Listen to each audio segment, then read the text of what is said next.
Red.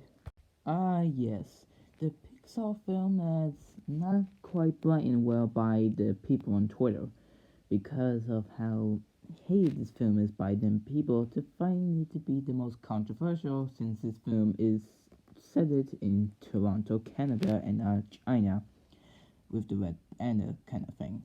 But, but, there is some China stuff into it that would make this into a bit of a Chinese film, but yes, still a Canadian film.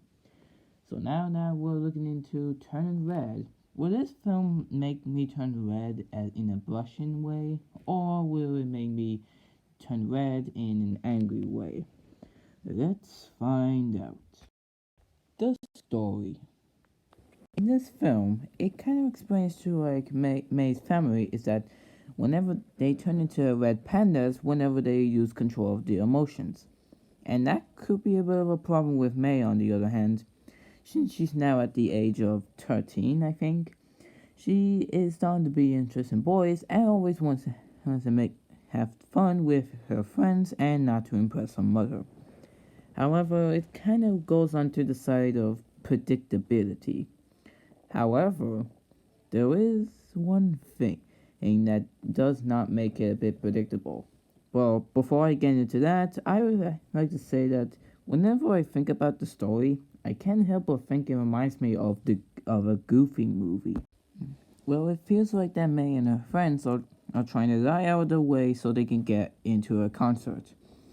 And like I said like a few minutes ago, there is one thing that does make this film not terrible, and that's with the execution. Well, it makes us quite attached to May, but also there's another good thing about the story that makes it for me terrible, and that is the humor.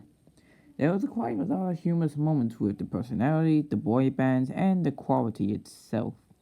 And I will expect Pixar for making the funniest Pixar movie so far with these kind of jokes that are really being talked about nowadays on YouTube, if you search that up.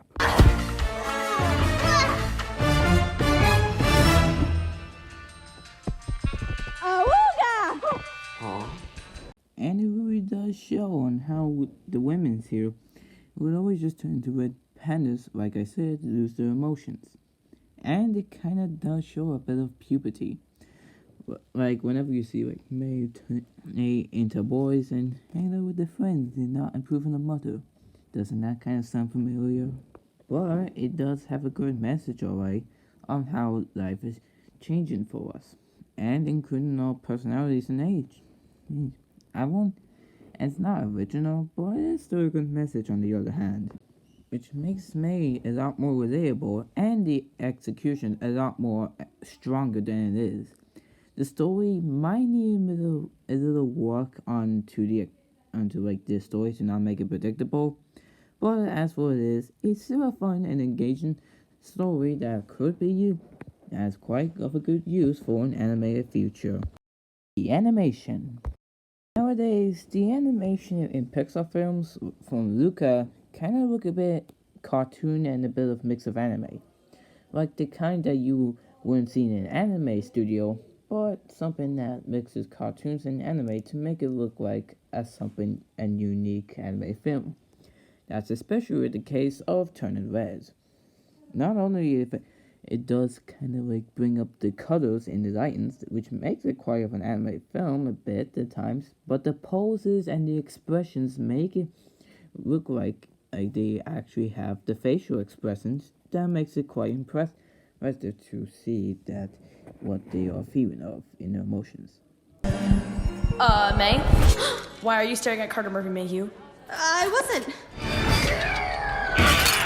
And the effects do have a good job to point wherever May transforms into a red panda, it does still look smooth even though it doesn't quite go into that mutant transformation. Well, when she transforms, it's just fluff everywhere, but it still looks good on its own. Like May's red panda, the animation does have some nice details and designs that makes this a very fun film to look at. The characters. With a simple story which is still good, animation that can be colorful, as even the characters that really do come up with the age and makes things quite realistic. As for the characters, they do have like a good role in this feature. Well, I know this is mostly about May, but the rest of the characters do send up the mood that they kind of are quite solid. With the main girl himself, May, who is a bit of the girl with the plans. She has some clever scores and she's trying to get her own respect from her mother. But then, but yeah, she is still a 13-year-old. But that's what makes her a bit different.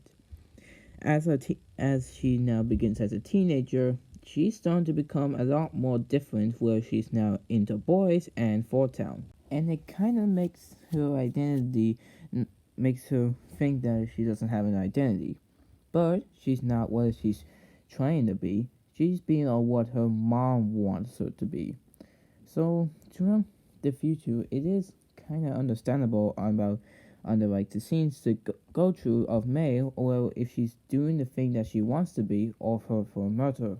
But she mostly goes with her being as herself, and yeah, that's basically how it rolls. Alongside with her, there are her friends, Miriam, Priya, and Abby. Yes, they kind of see him as like one-note characters, as like May's friends, but they are quite solid to be honest. Of Miriam being the supporter, and Priya having that goth-like attitude, and Abby with a very of a wild energy that felt like she had a lot of sugar back then. But they are still good characters, and I do like them myself. Anywho, moving on with the family. I mean, no, before we get into the family, we also have Tyler, who is May's bully. He's the bully that does have a rich family and all that, but the more when May uses her red panda, the more he realizes is that he starts to like becoming a lot more of it on the good side whenever he sees that her panda form is getting a lot more love. But the one that's keeping her from not being herself is her Ming. Even though she does have a responsible and good-hearted dad, Ming is a bit of a Karen at times. And yeah, to be honest with you all, I actually did call her a Karen whenever I watched this film. But after looking back, I don't really quite judge her. Like she's the mother that just wants May to be in her kind of life. Whenever she see her as a red panda, the more overprotection comes way over the top. But we can't blame her for that since, well, that's what most mothers would do. And she doesn't want to make May end up as like what she did. Another good thing about the characters would also have to be the voice acting. This is mostly used with the humor, the emotions, and the dialogue as well, and that does put up some good lines. May might be the star of the film, but at least the rest of the other characters are quite likable as they are. I mean, yeah, the characters can have a bit of issues that kind of makes them annoying, but at least I can say that this is one of Pixar's pretty solid characters. I wasn't expecting this to be like a Pixar masterpiece, but I wouldn't say I hate it either. Heck, I can even say this film is perfect. Turning Red is actually quite a pleasant surprise.